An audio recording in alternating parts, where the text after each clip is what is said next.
Have you ever noticed that the very thing you once worshipped suddenly feels weightless? The salary that used to excite you, the numbers in your bank account, the applause, the upgrades, the visible proof that you were winning. And then one day, it all feels strangely silent. Not because you failed, but because something inside you died. When the ego collapses, money loses its spell. And if you've reached that place, this message is for you. There comes a moment in psychological growth where the old identity, the one built on comparison, validation, and external achievement, dissolves. Some call it burnout. Some call it awakening. Some call it crisis.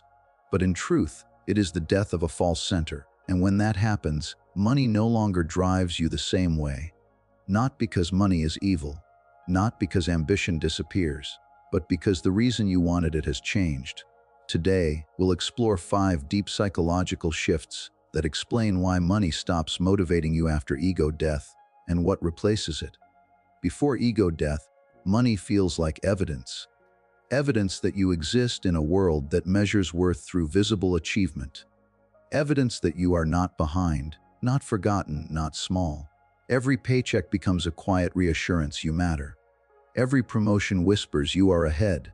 Every visible upgrade, the car, the house, the title, becomes a shield against the ancient fear of being invisible. And beneath all of it lies something far more primal than comfort. It is the hunger to be seen. Psychologically, money often operates as symbolic validation. Behavioral research shows that financial gain activates the same neural reward circuits that respond to praise and social approval. The brain does not distinguish much between applause and a bonus. Both signal acceptance. Both signal elevation within the tribe. And the human psyche, shaped by thousands of years of survival in social groups, interprets elevation as safety. So you chase the numbers, not because you are greedy, but because you are afraid of insignificance.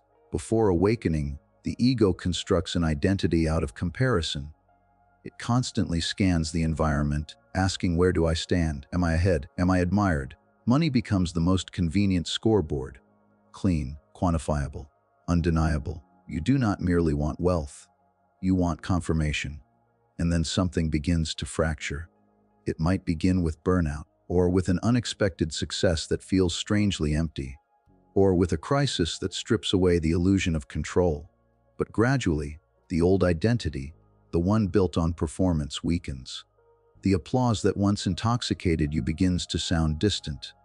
The rush fades faster than it used to. After ego death, the need for applause weakens because the audience no longer defines you. You start asking a dangerous question. If no one could see this, would I still want it? This question is revolutionary. It dismantles the entire architecture of external validation. Because if your desire depends on observation, then it was never truly yours. It belonged to the image you were trying to maintain. Consider the corporate lawyer who spent decades climbing the ladder. Long nights, strategic networking, calculated sacrifices. His identity fused with the ambition to become partner. And when he finally achieved it, when the firm announced his name, when colleagues congratulated him, when the title was secured, he felt an unexpected silence, not joy, not triumph, silence. He described it as standing at the top of a mountain and realizing he had been climbing someone else's dream. What changed was not his income, it was his center of gravity. The identity that once said, "I must prove myself," began dissolving. In its place emerged a quieter voice, "I want to contribute." Within 2 years, he left the firm and began teaching law students.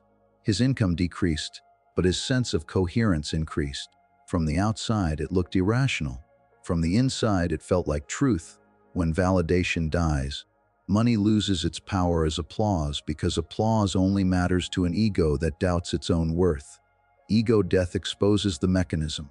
You see how often you performed competence not out of love for mastery, but out of fear of being ordinary. You see how promotions felt like temporary anesthesia against deeper insecurities. You recognize that the anxiety driving you was not about survival, it was about image. And once you see this, you cannot unsee it. The hunger to be admired begins to feel exhausting. You grow tired of maintaining a persona designed for approval. The constant comparison, who earns more, who advances faster, who appears more successful, starts to feel like a cage. After awakening, something radical occurs. Your sense of worth detaches from your output. You begin to realize that value is intrinsic, not negotiated through status. The ego had convinced you that love and respect must be earned through visible superiority. But as that illusion collapses, you recognize a deeper truth, that existence itself carries dignity. This shift does not make you passive. It makes you free. When you no longer need money to prove you matter, your relationship with work transforms. You might still pursue excellence, but not as a performance. You might still earn wealth, but not as a defense against invisibility. The energy changes from desperation to authenticity, and authenticity is quieter. It does not scream for recognition. It does not tremble when ignored. The collapse of external validation can feel terrifying at first. The scoreboard disappears. The familiar metrics dissolve. You may question your ambition. You may wonder if you are losing your edge, but what you are actually losing is the illusion that your worth depends on being ahead. When validation dies, money is stripped of its psychological glamour. It becomes practical rather than symbolic, useful rather than sacred, a resource rather than a mirror. And in that space, where applause no longer defines you, you discover something more stable than status. You discover an identity that does not require witnesses, an inner center that does not fluctuate with numbers, a self that does not need to prove its existence through accumulation. And from that place, whatever you choose to build will no longer be a performance. It will be an expression. There is a quiet deception woven into modern ambition, a promise that lives just beyond the next milestone. It whispers to you in moments of exhaustion and comparison, "When I earn this much, I'll finally feel secure. When I reach that number, the anxiety will disappear. When I cross that threshold, I will rest." This is the hedonic illusion. Psychology calls it hedonic adaptation, the human tendency to return to a stable baseline of happiness despite improvements in circumstances. The mind adjusts, it recalibrates. What once felt extraordinary becomes normal. What once felt like abundance becomes expectation. You receive the raise, and for a moment, there is relief, a subtle rush, a sense of expansion. You breathe differently for a few days. You walk differently. The world seems to confirm that you are progressing, and then, quietly, the baseline resets. The new income becomes ordinary. The nervous system adjusts. The same restlessness returns, only slightly disguised. Now the next number appears in the distance. Now the next achievement becomes the solution. Before ego death, this treadmill feels natural. You interpret the restlessness as hunger. You call it ambition. You believe the discomfort is simply a signal that you must push harder. But after awakening, something changes. You begin to see the mechanism itself. You recognize the treadmill. You notice how every financial victory produces only a temporary soothing effect, like placing a bandage over a wound that was never economic to begin with. The satisfaction fades not because you are ungrateful, but because money was never designed to cure existential uncertainty. And suddenly a dangerous realization emerges: your anxiety was never about income. It was about identity. The fear beneath the chase was not poverty, it was insignificance. It was the terror of being nobody, the unease of not knowing who you are without measurable success, the insecurity of an ego that equates financial growth with personal value. When the ego dissolves, this becomes painfully obvious. You begin to observe your own mind as if from a distance. You see how each financial milestone was attached to a fantasy version of yourself, a more respected, more secure, more admired self. But when you reached the milestone, you were still you. The inner dialogue remained. The doubts remained. The search continued.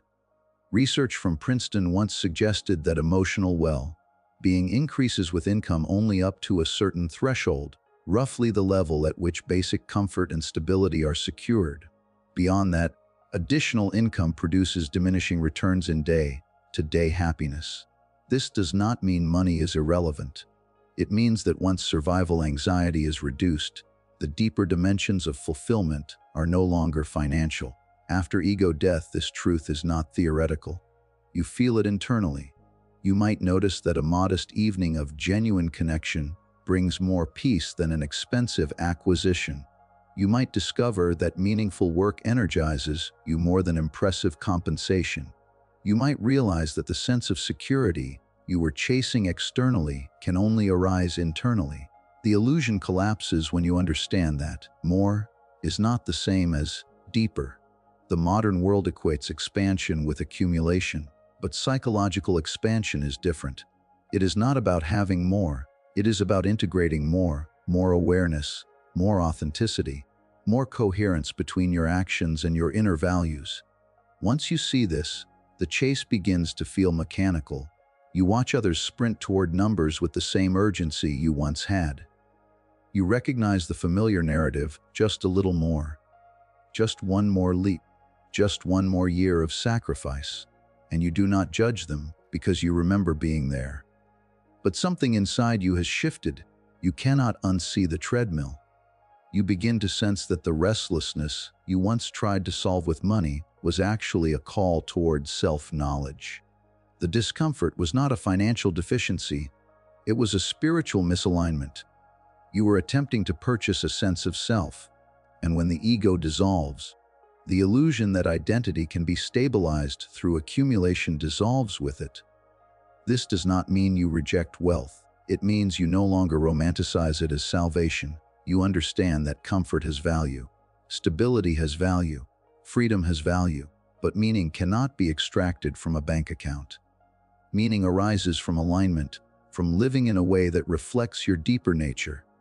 After awakening, earning becomes practical rather than symbolic. You work because it sustains life, supports loved ones, enables experiences, but you no longer expect it to resolve existential tension. And in that realization, something profound happens.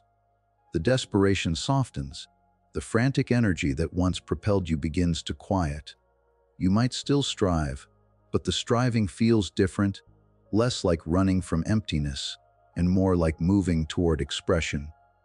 The hedonic illusion promised that the next number would complete you. Ego death reveals that completion was never numerical. The treadmill stops not because you have reached the top, but because you have stepped off, and for the first time, you are no longer chasing a horizon that keeps moving. You are standing still long enough to ask a deeper question. If happiness does not increase indefinitely with income, if security is not purely financial, if the restlessness is rooted in identity rather than salary, then what truly is worth pursuing? That question marks the end of illusion and the beginning of conscious living. Before ego death, the central question guiding your decisions is almost automatic. What can I gain? Gain more income. Gain more recognition. Gain more leverage. Gain more visibility. Life becomes a strategy of expansion. Each opportunity is evaluated through the lens of advantage. Each relationship is unconsciously measured by its potential utility. Each year is judged by whether it increased your position in the hierarchy. Accumulation feels like growth, and the ego thrives on this equation. Because accumulation expands image, it builds the persona, it strengthens the narrative you present to the world: successful, progressing, superior, secure. Money in this stage is not merely currency. It is psychological architecture. It builds a version of you that seems larger than the insecurity beneath it. But then something fractures. After ego death, the question shifts. Quietly at first, almost uncomfortably, a new inquiry arises. What aligns with who I truly am? This is the pivot. It feels subtle, but it rearranges your entire life. Because now, instead of chasing what increases your external profile, you begin searching for what resonates internally. The energy changes from outward expansion to inward coherence. You begin to sense that money can amplify image, power, and comparison, but it does not automatically expand the soul. You can accumulate endlessly and still feel fragmented. You can climb higher and still feel disconnected from yourself, and so your priorities begin to rearrange. Work is no longer evaluated solely by its compensation. You start asking whether it reflects your values. Does it express something authentic in you? Does it challenge you in a way that feels meaningful rather than merely profitable? Does it contribute to something beyond your ego? Relationships shift as well. Transactions lose their appeal. You notice how often interactions were subtly strategic, networking disguised as friendship, alliances disguised as intimacy. After awakening, this begins to feel hollow.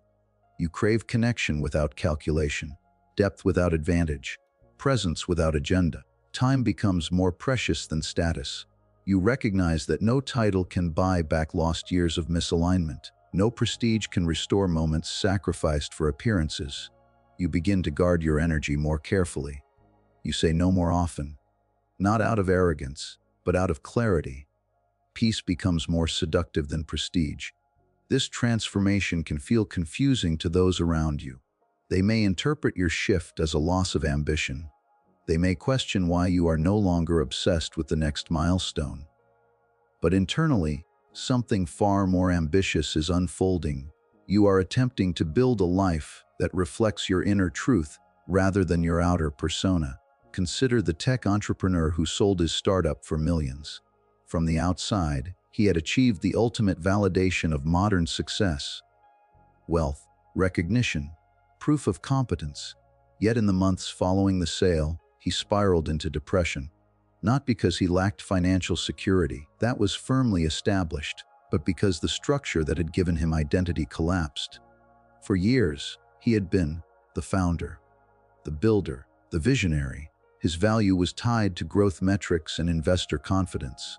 Once the company was gone, he faced a frightening question: who am I without the chase? Money could not answer it. Eventually, he began mentoring young founders, at first casually, then more intentionally. He did not charge.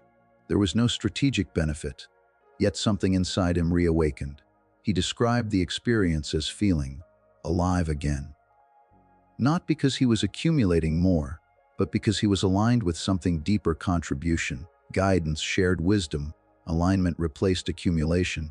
This is what happens when ego dissolves. The axis of motivation rotates. You no longer measure life in numbers, revenue, followers, square footage, titles. You begin measuring it in depth. Depth of connection, depth of meaning, depth of presence. You become sensitive to dissonance. Work that once felt impressive may now feel misaligned. Environments that once stimulated you may now exhaust you. The inner compass grows louder. This does not mean you reject success. It means success is redefined. It is no longer the expansion of image, but the integration of self. It is no longer about becoming more impressive, but becoming more whole. You start to notice that when your actions align with your inner values, energy flows differently. There is less friction, less internal resistance. Even difficult tasks feel purposeful because they are coherent with who you are becoming. And when misalignment appears, you feel it immediately: a subtle tightening in the chest, a quiet resentment, a lingering dissatisfaction that no paycheck can soothe. The shift from accumulation to alignment is not comfortable.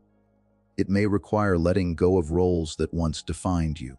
It may involve disappointing people who benefited from your old identity. It may demand courage to pursue paths that appear less glamorous but feel more authentic.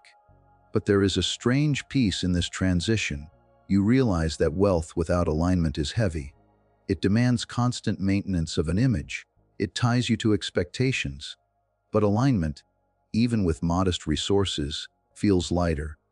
It allows you to move through life without pretending. When you no longer measure your worth through numbers, you begin to experience moments more fully. A meaningful conversation carries more weight than a public achievement. A quiet morning feels richer than a loud celebration.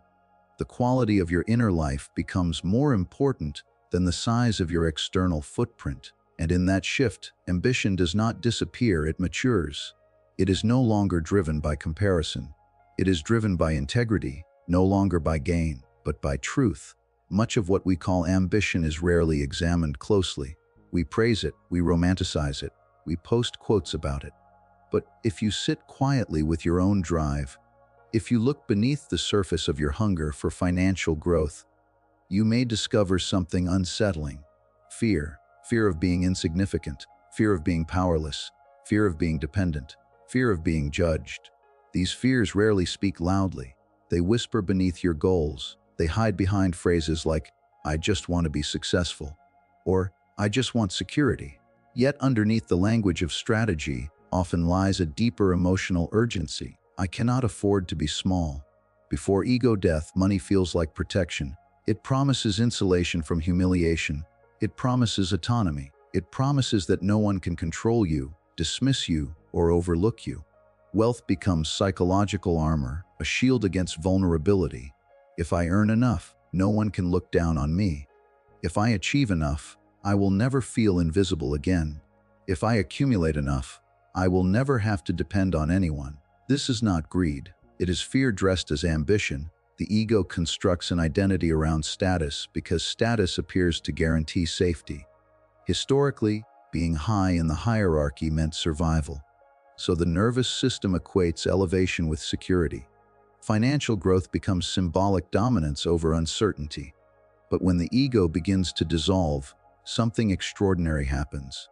The fears lose their intensity, not because the world becomes safer, but because your identity becomes less fragile. You begin to realize that you are not your status. The title that once defined you is just a role you play. The possessions that once amplified your image are objects, not extensions of your being. The salary that once validated your existence is simply a number attached to a service. And when this realization settles into your bones, the urgency softens. You are not your job description. You are not your net worth. You are not the admiration of others. Without the ego clinging to these markers, fear begins to loosen its grip. The old panic, the restless drive that pushed you to overwork, overcompete, overprove, starts to feel unnecessary. Before awakening, money felt like armor because you believed you were at war with judgment, at war with comparison, at war with the possibility of being ordinary. You worked as if you were defending yourself from some invisible threat, but after ego death, you no longer feel under attack. You realize that much of the battle existed within your own mind, a projection of insecurity onto the world. The pressure to outpace others loses its intensity when you no longer measure yourself against them. The fear of dependency weakens when you accept your own humanity. The dread of insignificance fades when you recognize that your worth is not negotiated through performance. This does not make you passive. It does not make you irresponsible. It does not mean you abandon financial discipline. It means the source of your motivation transforms. Before, you acted from panic. Now you act from intention. You still earn, you still build, you still plan. But the emotional tone changes. The frantic energy dissolves into steadiness. The late nights are no longer fueled by fear of falling behind, but by clarity of purpose. The decisions you make are not reactions to insecurity, but expressions of values. When fear drives ambition, there is always tension. Even success feels fragile because it must constantly be defended. You reach a milestone and immediately worry about losing it. You compare yourself upward and feel inadequate. You compare yourself downward and feel temporary relief. The nervous system never rests. But when fear dissolves, achievement feels lighter. You are no longer trying to outrun shame. You are no longer building to avoid humiliation. You are simply creating because it aligns with who you are. Imagine the difference between running from a predator and walking toward a destination you genuinely care about. The movement may look similar from the outside. Both involve motion. Both involve effort. But internally, the experience is entirely different. One is driven by survival anxiety, the other by clarity. After ego death, you begin to experience this clarity. You may still desire financial stability, but it no longer defines your identity. You may still aim for growth, but not as a shield against judgment. You may still seek independence, but not because you are terrified of needing others. And in this space, something paradoxical occurs. You become stronger. Because when fear is your master, you are reactive.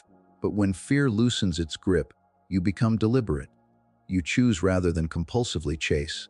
You respond rather than panic. Money ceases to be armor because you no longer feel exposed. You no longer equate vulnerability with weakness. You accept that dependence is part of being human. You accept that judgment is inevitable. You accept that status fluctuates. And with that acceptance, the internal war ends. The energy once spent defending an image becomes available for creation.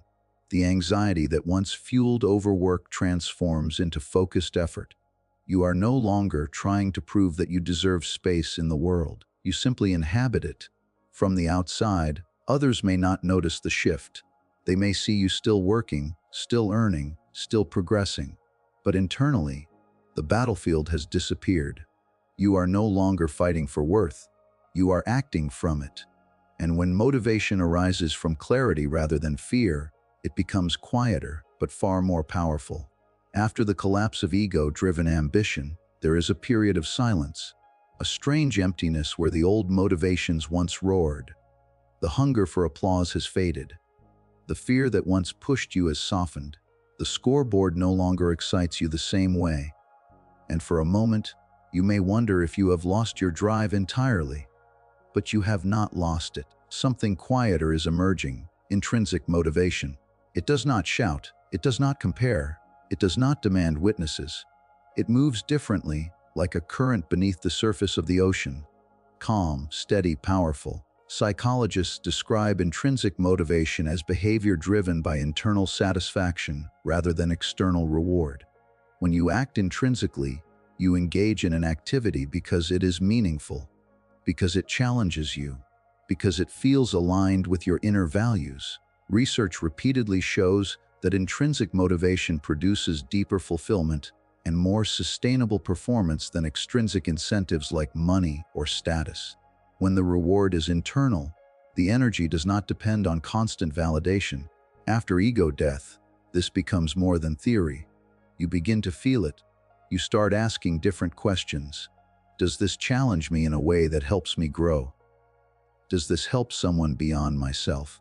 Does this feel authentic to who I am becoming? Does this expand my awareness, my skill, my depth? Notice how these questions shift the axis of ambition. The focus moves from outcome to experience, from applause to mastery, from accumulation to evolution. Before, you may have pursued projects because they increased your visibility. Now you pursue them because they increase your capacity. Before, you may have accepted opportunities because they elevated your image. Now you accept them because they resonate with your inner direction. Money does not disappear from your life. It simply changes position. It becomes a tool, not a master. You still respect it. You still manage it. You still understand its practical necessity. But it no longer dictates your identity. It no longer decides your worth. It no longer commands your mornings. You may even earn more than before.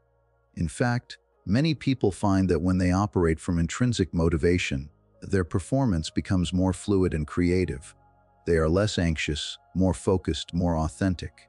They take smarter risks. They build with clarity rather than desperation. But the difference is profound. You no longer wake up asking, "How can I make more?" You wake up asking, "How can I grow?" Growth becomes the reward. Mastery becomes the reward. Service becomes the reward. There is something deeply liberating about this shift. When you are intrinsically motivated, you are less vulnerable to external fluctuations.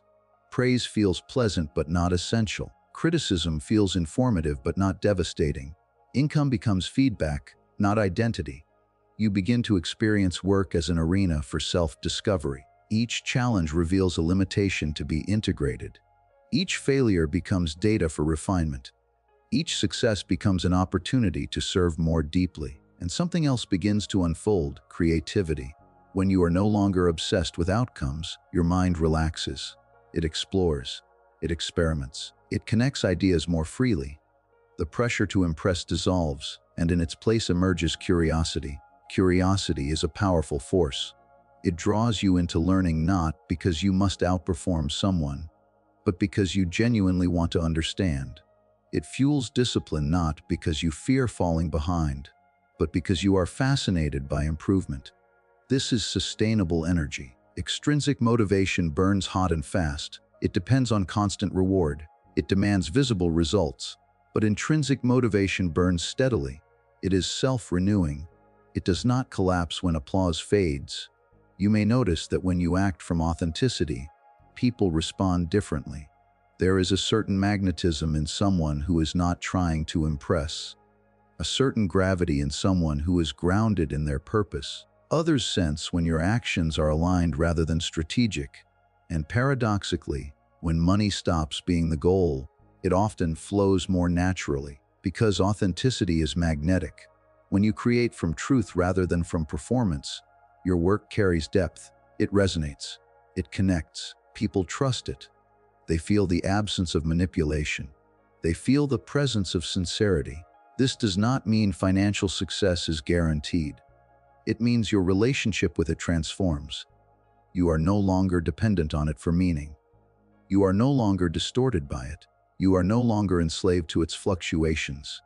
Instead, you are motivated by something far more resilient: growth, the continual expansion of your abilities and awareness; mastery, the deep satisfaction of refining your craft; service, the quiet fulfillment of contributing to others; creativity, the joy of bringing something new into existence; truth, the alignment between your inner world and your outer actions. These motivations do not collapse when markets shift. They do not vanish when recognition slows. They are rooted within you. After ego death, life becomes less about proving and more about becoming. And when you operate from intrinsic motivation, you discover a strange paradox. You work with greater intensity, yet less strain. You pursue excellence, yet without desperation. You build, yet without clinging. You are no longer chasing money to feel alive. You are alive, and money simply supports the expression of that life. When money stops motivating you, it can feel frightening. You might think you've become lazy, unambitious, detached. But look deeper. What has actually died is a false identity built on comparison and fear. What is being born is sovereignty. After ego death, life reorganizes around meaning. You stop asking, "How much can I get?" and start asking, "How deeply can I live?" Money is not rejected. It is repositioned. It becomes fuel, not purpose. And when you reach this stage, you are no longer driven by the hunger to be seen. You are driven by the desire to be real. That is not weakness. That is evolution. And if money has lost its spell over you, perhaps it means you have finally found something more valuable than currency. You have found yourself.